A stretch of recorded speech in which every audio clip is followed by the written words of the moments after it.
Hello everyone, welcome to my first video. My name is Liam, also known as Talos41 on Twitch, and today I wanted to go over a quick Shanks deck profile for OP09.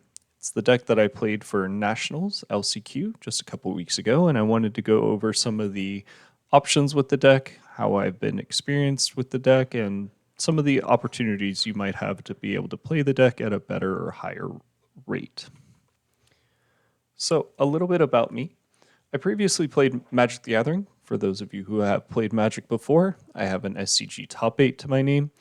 But other than that, I didn't play it too professionally. My main focus was playing it casually with some friends here or there. But for the most part, One Piece is the first major card game that I've spent a good amount of time and really have tried to play at an upper level. I started in OP06. My first deck was Reiju. I also picked up things like Yamato and Uta, but I would say the deck I learned the most with prior to Bonnie was Reiju. I picked up Bonnie in OP07. I was able to LCQ Dallas and make day 2 or Nats and got a top 128 even though I played against 5 different Luccis. It was a tough day, but I was really happy with my results and was really confident with the deck at the time. I really loved playing Bonnie, and I wish she was playable now, but sadly, I was able to make some opinions and form some playability styles that ultimately led me to playing Shanks. I decided to pick up Shanks after the December regionals with Dofi. I was trying to make Marco work, but sadly, I couldn't make it work. I really hoped it would be good enough. And maybe if I had committed to it, I think I would have ended up doing a bit better than the 1-2 record that I was able to put up. So sadly, moved off of Dofi, and it just wasn't the deck for me. Some of the results I've had with Shanks, we've only had the deck about a month and a half at this point, which is kind of crazy to say. I have about an 80% win rate with it at locals with 4 box tournament wins. We have a store locally that does box tournaments, and so been able to perform really well overall with the deck and had some very good success.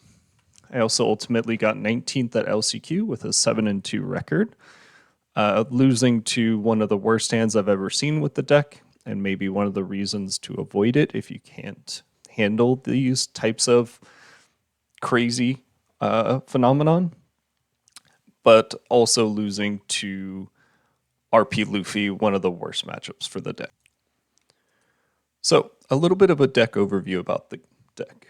Shanks as a leader says once per turn, this effect can be activated when your opponent attacks. Give up to one of your opponent's leader or characters minus 1,000 power during the turn, and use a 5,000 power, 5 life red leader. Some of the strengths that Shanks has is he can interact with many different leaders well. There's only 1 or 2 leaders that you really are stressed about seeing based on their deck construction or what they're able to do, like RP, Luffy, and Katakuri can be strangely a little bit hard as well. You don't take a lot of small swings, or almost any at all, I would say. Most 5Ks you're either leader affecting, or you're able to 1K, 7Ks you're able to leader affect 2K, so you get a lot of flexibility in that. You're not taking a lot of aggressive swings for 5 and 6. This deck can also turn aggressive really quickly, being able to play a lot of rush bodies. And you have a lot of 50-50 matchups kind of across the format. Some of its weaknesses are you can't really do well against the go wide decks at times. It can be a bit problematic if you don't see some of the more specific cards for it. And RP Luffy is really hard to beat. So if that deck's seeing a lot of play, maybe avoid Shanks.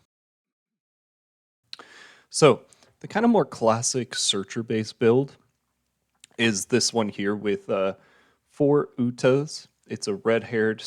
It searches for red-haired pirates, which includes Yasop, 10-drop Shanks, 10-drop Shanks, Ben Beckman, and almost all your 2Ks, or half your 2Ks, the Lime Juice Hongo, and a blocker in Lucky Roo. You also get to play 7-drop 8k Edward Newgate, which is very strong. But to me, this is not a build I typically tend to like. And the reason for that is I find that Uta is kind of a weak card. If what we're trying to search for are 10 drops, that means on 10 Dawn, if we draw this off the top, we can't take a 10 drop because obviously we don't have enough Dawn to be able to do both. So my current build for the LCQ was this build here with 15 2Ks. It also plays cards like Marco, the full 4 Ace, 4 Dragon, 4 10-drop Shanks, and 1 Bomb Shanks, also known.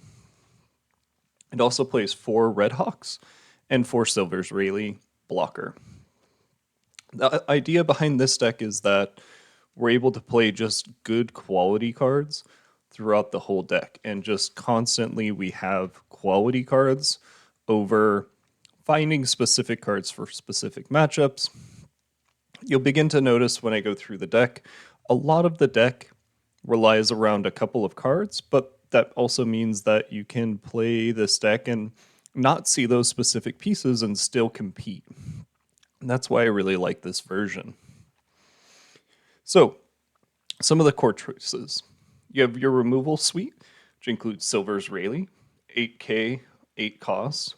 On play, select up to 2 of your opponent's characters, give one of them minus 3,000, one of them minus 2,000, and KO at 3,000 power or less. And this effect stays until your next turn.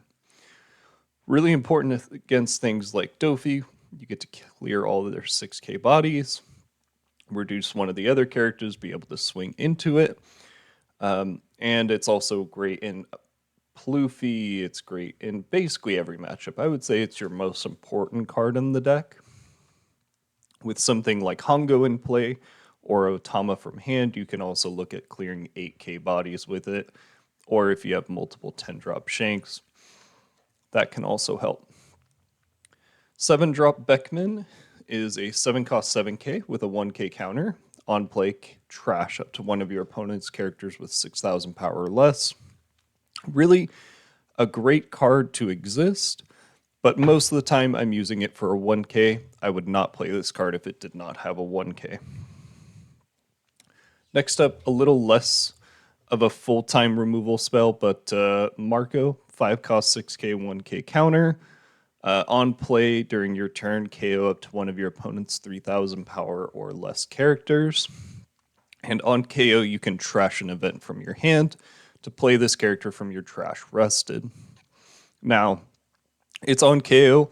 It's not going to happen that often. My current list only runs 6 events, so it's not going to happen that often. But your opponents will respect it, and when you have it, it feels very good. So against decks like Blackbeard and Lucci, it is fantastic to be able to have a sticky threat. The second to last removal spell here is 4 of our events, which is Red Hawk, Gum Gum, Fire Fist, Pistol, Red Hawk. This event is really quite incredible. It says up to one of your leader or characters gains plus 4,000 power during this battle, and KO up to one of your opponent's 4,000 power or less characters. With your leader effect, you can target another target that is not attacking. So let's say leader swings for 7. You can give a 5k character minus 1,000 power from leader. Use your Red Hawk event to be able to counter out of the 7k swing, and then KO the 5 cost that or 5,000 power character that you just made 4,000. It's really good and versatile at cleaning up a lot of boards. People like to say, well, won't they just play around Red Hawk by added Dawn to their characters, stuff like that. But obviously, it can be difficult, but most of the time, if they're adding Dawn like that, maybe it means they're not being board efficient, maybe they're not making the best swing sizing, and also being able to clear something like Marshall D. Teach, Perona, Sengoku's, Buggies, Law Searchers, Rebecca's. There's a lot of characters right now that can just get cleaned up by this card either way. And so it's really important to be able to run 4 of this card. The last card I want to talk about here is Lucky Roo.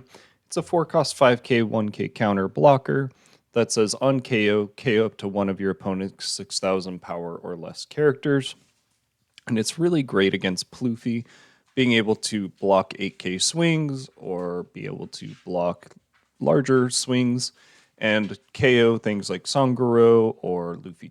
Sorry, not Luffy Taro, but Zoro Joro. And it does a really great job at being able to maintain board, protect life, and if people are using it as a target for things like 9-drop Big Mom or they rest it, it's still there the next turn, or it goes back into your life, giving you plenty of time to be able to survive. Next up is the aggro portion of the deck, where you get to see some rushing or very Dawn efficient characters. First up is Dragon. 8 cost 9k Rush Inherent, which is very important. And on play, give up to 2 Rested Dawn to your leader or one of your characters. This just splits up Dawn really well, pushes aggression really well. And sometimes on 8 Dawn, that's the best play, and it's just to swing 9, 10, 11, something like that, at your opponent's rested characters, as an 8 cost 9k is kind of hard to clear for most decks. You also have kind of the best card in the deck if people were to just go at it by looking at it in a vacuum, which is 10-drop 12k Rush Shanks. That gives all of your opponent's characters minus 1,000 power. It's a static effect that's always there, and it's really great against some matchups, but I'm never too comfortable playing it personally, and I tend to rely on playing double 5-drop or kind of 8-drop hold up Red Hawk, but we'll get into that later. But most of the time, it's a very strong either clear a specific character or guarantee a life hit. The last card that's really great as a kind of aggression card is 2 cost Sanji. 2 cost Sanji is a 2 cost 3k 2k counter that says once per turn you can add 1 card from your life to your hand, and that character gains plus 2k and 2 Rested Dawn. So he becomes a 7k for free at the cost of a life. Basically, you can look at it as trade 1 life from you to basically take a life from your opponent or 2 cards out of hand, which is very valuable.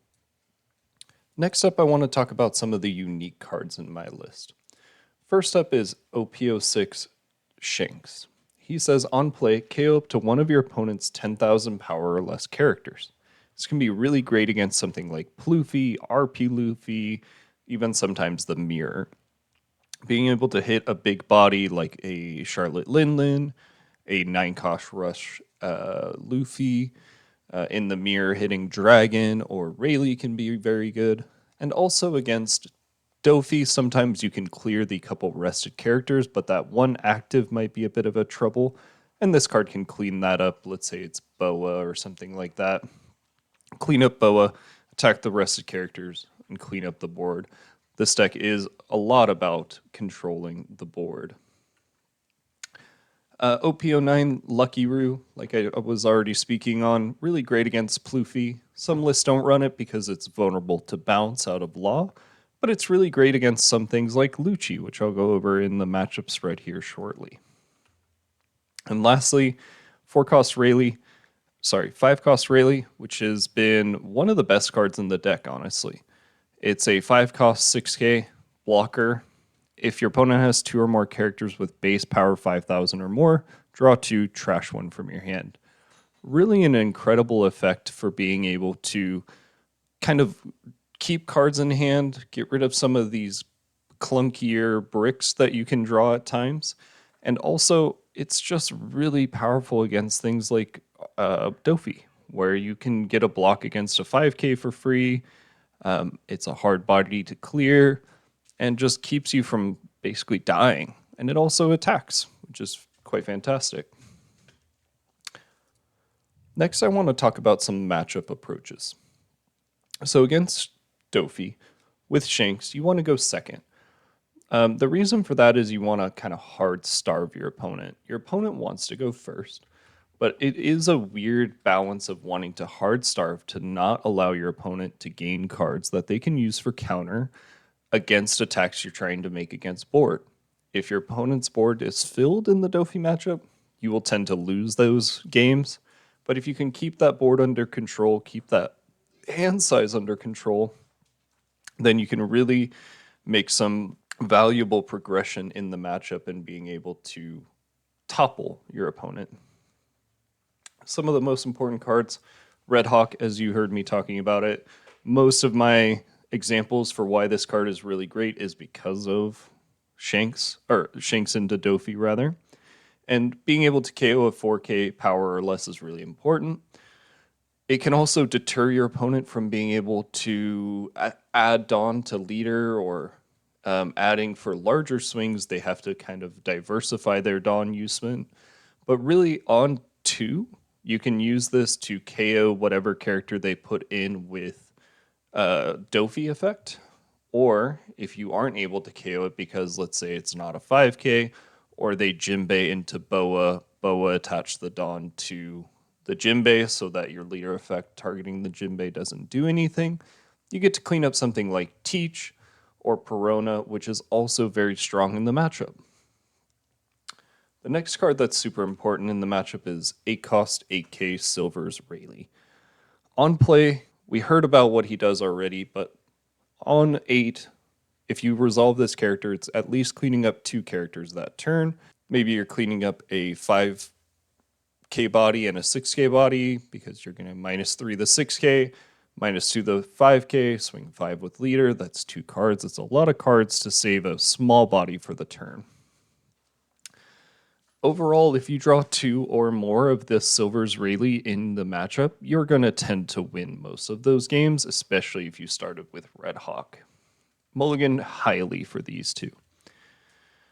Now, I'm going to use larger images to show kind of larger value, but I want to denote this one as an exception, where it's kind of the 2K package. So we have 15 2Ks in the deck, so the 4 2Ks you see on our screen. Those are used to leader effect target their 7K swing from leader and 2K out. You really don't want to take any free hits. Any time you can spend 1 card to counter out of an attack, and this is kind of a generalization, you should use it, but especially against Dofi. They have things like Pudding that can punish you. If you don't counter out early, their swings can get larger, making it harder for you to counter out later. And overall, if you don't have enough life to live through the next couple turns, you will eventually run out of steam and die by large swings at face. The last section are kind of the important, but not so specifically important you should be mulliganing for them. 10-drop Shanks, it's very strong in being able to reduce their characters, but if you're at 2 life and they have 2 or 3 unrested characters, I'm not feeling very safe playing 10-drop Shanks. They can definitely set up a board state that will either kill you or kill you in 2 turns, and maybe you weren't able to end the game before that.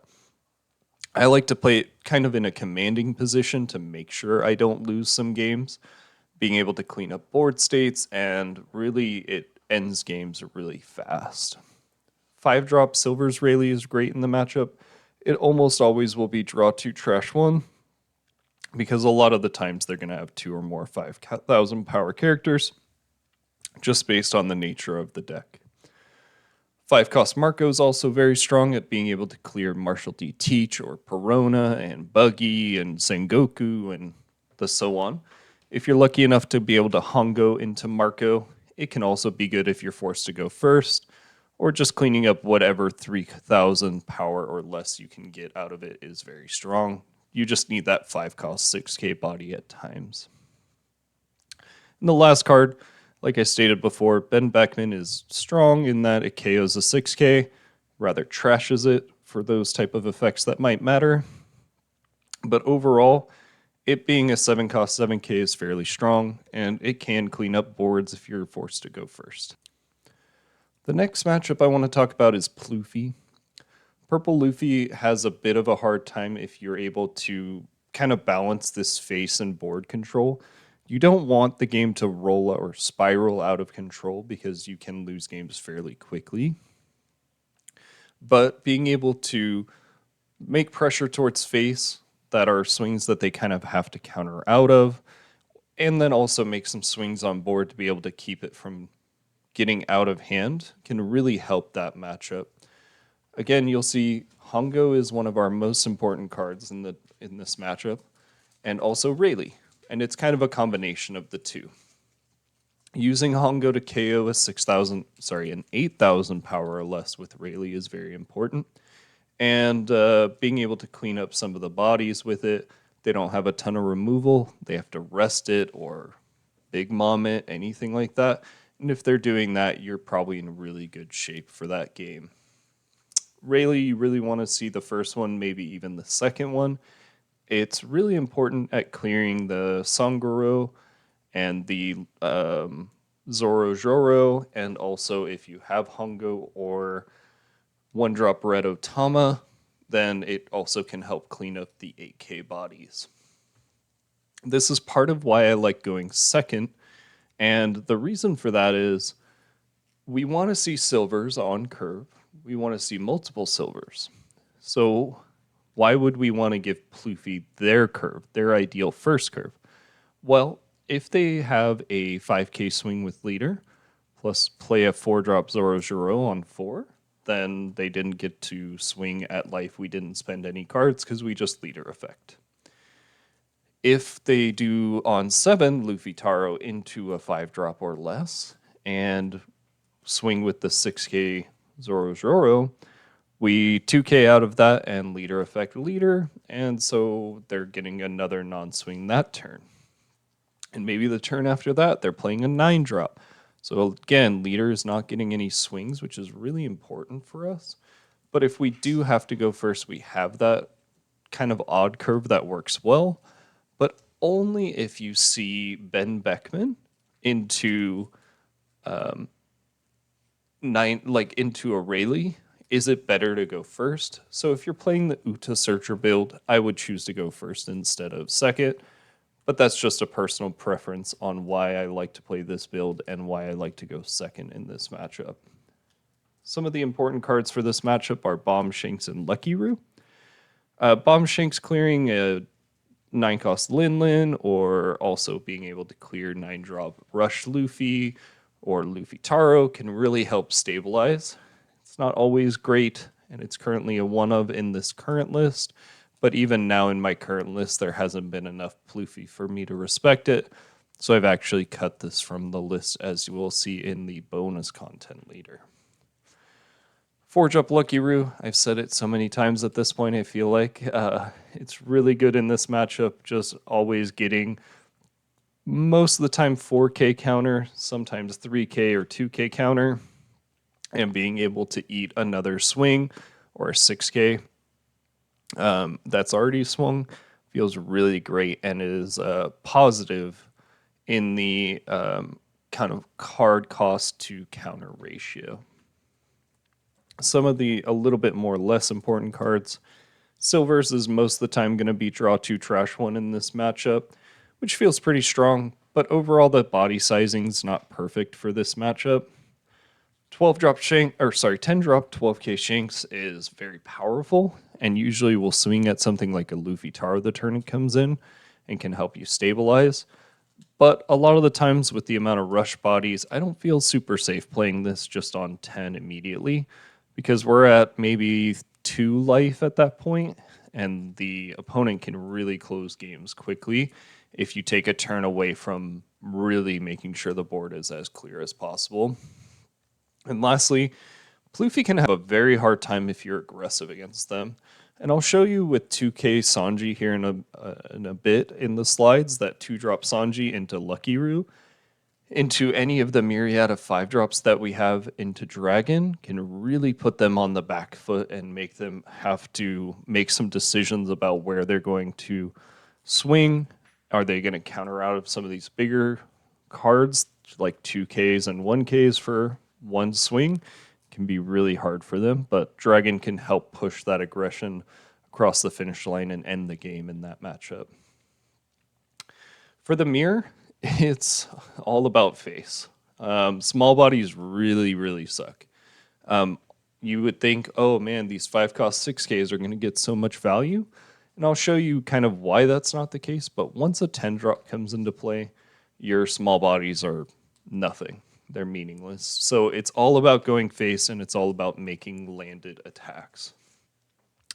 The mirror really comes down to I should have this as the background of the slide. It's so important is 10 drop Shanks. It having rush, giving all of your opponent's characters reduced power, you clean up whatever early aggression they had with it, and then if you resolve a second one, you're able to just turn the corner and end the game so fast, and it's very hard to beat. At times you can beat it going first, but you really have to go second, and sadly it's one of the tougher reasons to play this deck is the mirror comes down to did you win the die roll and how many 10 drops did you see? I had a game earlier today where I was able to pick up a win against the mirror going first, only seeing 1 drop Shanks, and it felt incredible when able to achieve. So, some of the other important cards, kind of all our top end is important here. 10 drop Shanks being able to blow up Dragon or Rayleigh.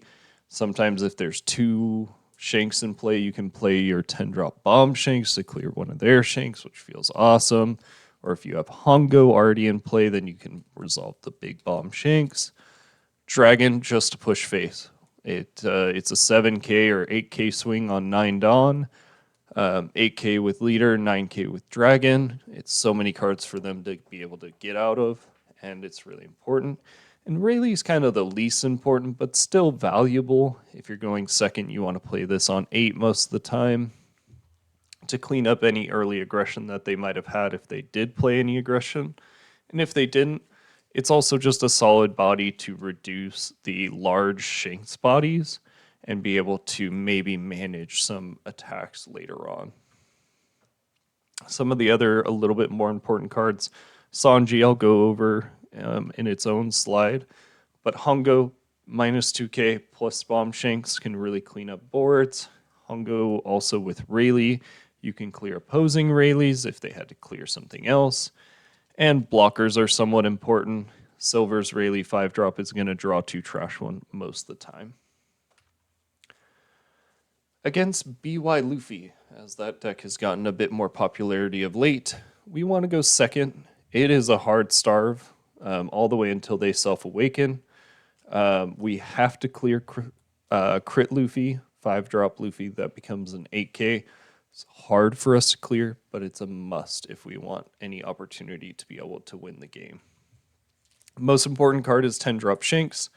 They're going to have Kingdom come in their deck specifically for this card. It pressures life really well and makes all of the big bodies that they're kind of getting back with 5Ks look almost meaningless.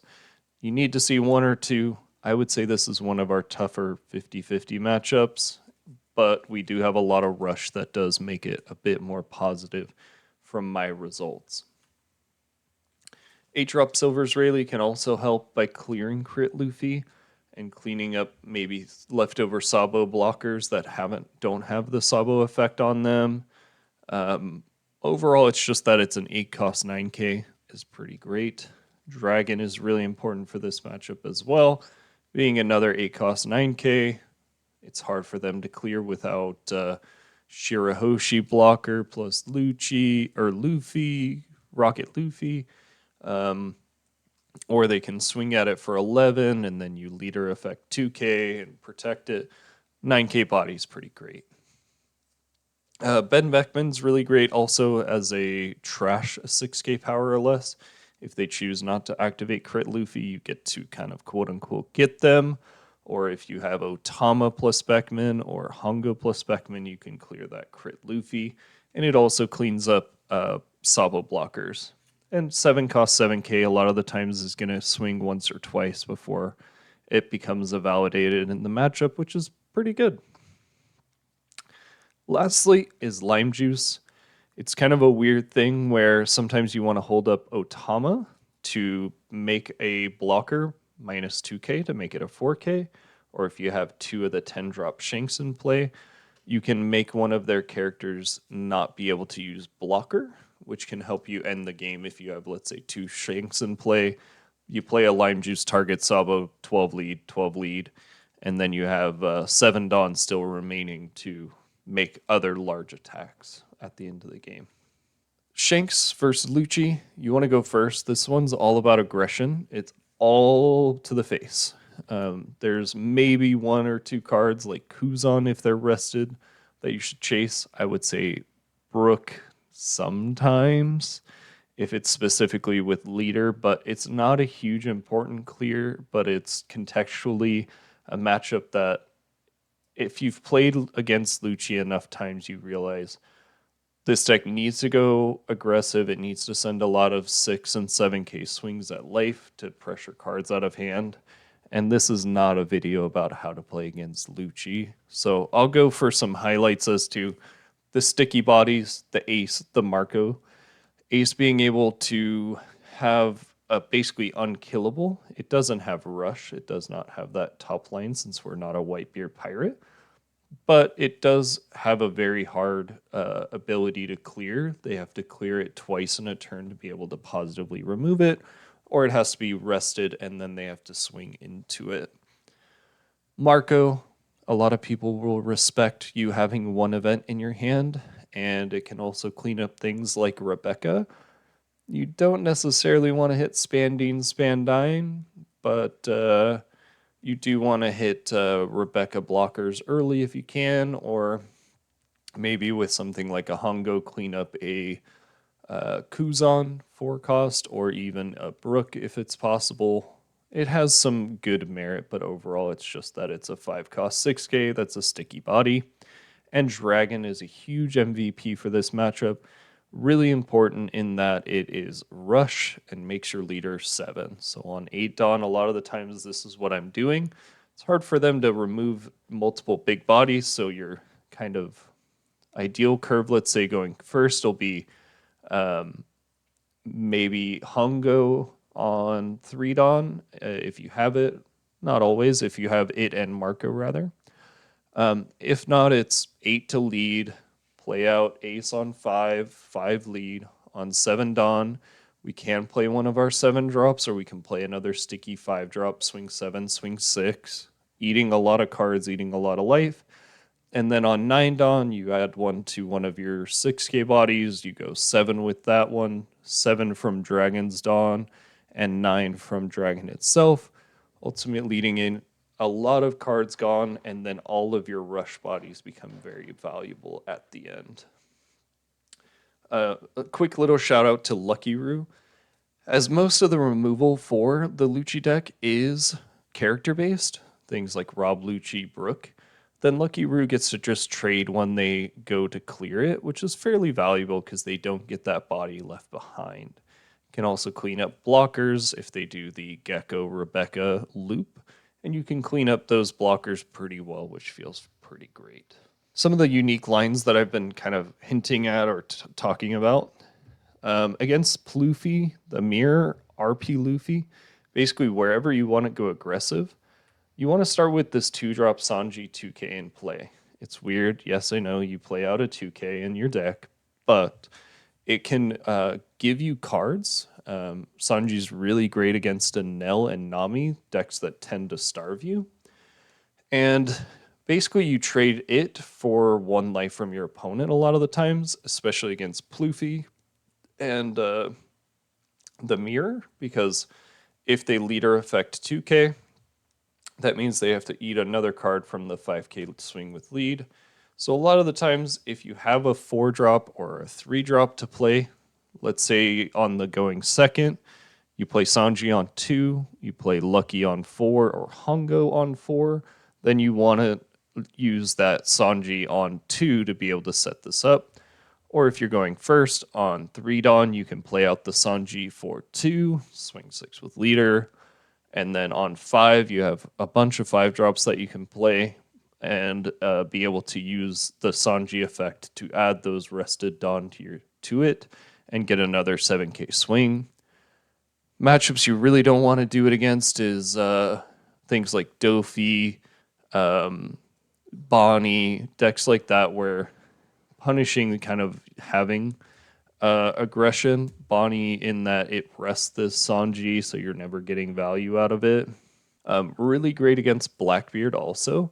in that it attacks the small characters that they have, so the Docus, the Lafittes, and you're able to pressure life if need be if they don't have any of those, and they typically have to swing into it. And lastly, you kind of top it off with the dragons. When you're on 4 dragons, you're able to clean the game up real fast.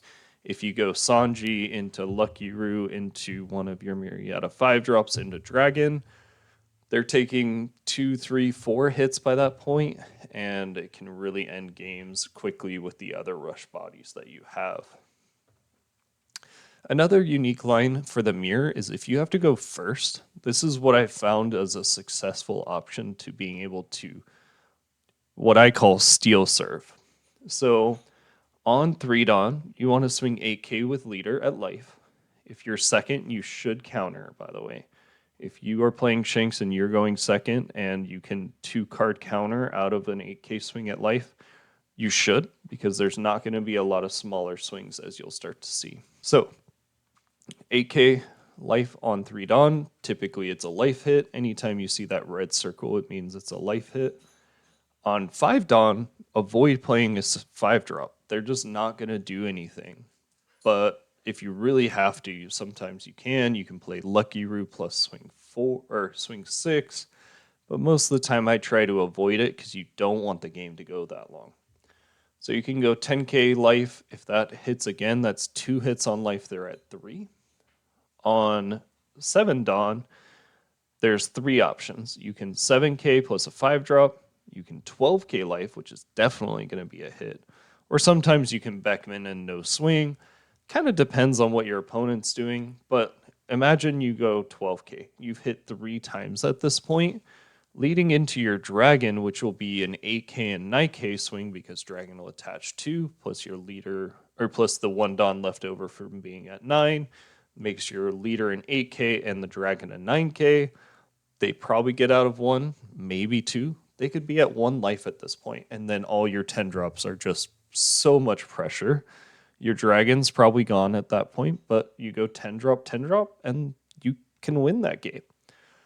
It seems hard, and it is. And not that many games come down to this that often, but when they do come down to it, it feels really great being able to put yourself in a position to have an opportunity to win that steal serve, as I like to say.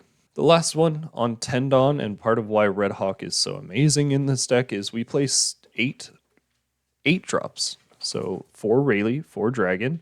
You also have 4 Beckman. That could also be the case. And holding up Red Hawk is really great after you Dragon. If you're able to Rayleigh down, let's say an 8k body to 5, then they have to add a Dawn to it, or you get to Red Hawk it for free, which feels incredible when it happens, especially against Pluffy. Pluffy a lot of the times will have like a blocker and 2 8Ks in play.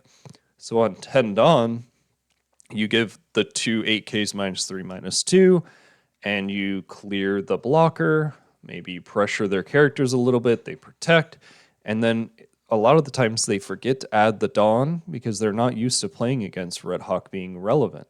And so you're able to leader effect target the 8k body that's now a 4, 3 from the Rayleigh, 1 from leader, and KO that character with the Red Hawk counter effect.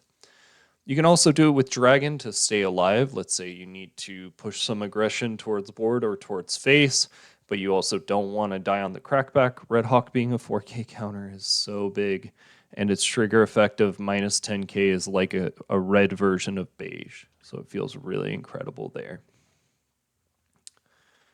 Lastly, I wrote this up about 2 weeks ago, right after the LCQ, but some stuff has come out. And so I wanted to talk about the Latin America winning deck from Shanks.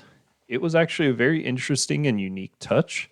It made basically 7 changes from my current list, which is to cut a lucky or increase Lucky Roo by 1, reduce silvers by 2, reduce ace by 1, reduce dragon by 1, reduce 10 drop Shanks by 1, and add in 4 Yasop and 2 Edward Newgate. I tried this deck for a couple of events. I thought it was pretty strong. My opinions on Yasop hadn't changed. It really only felt good if you got to do it exactly on 5 Dawn. And then if you had Edward Newgate after that, it felt incredible. And when you didn't, it felt really weak. But I've made a change to my list, and I've actually cut the dragon, one of the dragons down to 3 rather, and cut one of the 10 drops to fit in 2 Edward Newgates. That before I wasn't really seeing the value, but honestly, in the format right now, it's pretty strong. Against Dofi, it's strong, of course. There's a lot of 5Ks in that matchup. And against things like Blackbeard, it's also not bad, being able to KO Laboon, Lafitte, things like that the turn it comes in, where Beckman didn't get to do that. And being able to basically make more swings at face, which is really important for the Blackbeard matchup. I'm realizing when I wrote this guide, Blackbeard wasn't very popular. And so we'll do a quick little Blackbeard matchup guide for you, whoever is able to stay towards the end. It's really important to go face. Lots of 5s, 6s, and 7s K swings at life. They don't have a lot of cards in hand, and if they're leader affecting you, they just will eventually die from not having any card advantage. Dragon's really important with the inherent rush. On 10 Dawn, you want a double 5 drop if possible. And Newgate can kind of help in that it clears a body and lets you still go at face with the swing that you would have made that turn. Newgate's also good in the mirror in that if you're forced to go first and you're forced into a position where, let's say, they have Lucky Roo in play already, then you can just play the Newgate, attach the Dawn to leader, rest, KO the Lucky Roo, and still be able to get a swing in, which feels really strong. And then any turn you get to go Newgate into Rayleigh, you're winning almost every time. It clears 8K bodies, it clears a 5 and an 8 at the same time, it clears a 6 and a 7 at the same time. Just extremely powerful to follow those 2 up. So I'm giving it a try right now. I hate not having that rush body with Dragon, but Newgate kind of has that effect in that it's clearing a character instead of being able to go face. I might end up making a change to find room for that 4th dragon, but it's really hard to find a spot because I really like having 15 2Ks. I really don't want to go lower on 1Ks because this deck has quite a few bricks if you look at it. The current version has 13 bricks that aren't events, and if you count the 4 Red Hawks rather, that goes up to 17 counterless cards, quote unquote. And so it's really hard to say, oh, I'll cut a Beckman or I'll cut a Silver's Rayleigh blocker. But it could be the case that I could go down to 3 Beckman for that 4th dragon. I hope you liked this video. I know it's a bit long, but I think there's a lot of great things to say about Shanks, and honestly, I've been able to get great success with the deck. A lot of people call it a very high roll or luck-based deck. I don't find that to be the case. I think if you put enough time, enough reps, and get enough practice, and hopefully with this video, you're able to find some success with Shanks. And I hope to make some more content and some maybe gameplay videos or VOD reviews with this deck. So please leave any feedback. Any positive, negative feedback is much appreciated. I love talking One Piece. It's my favorite thing right now, and so I'll catch you in the next one.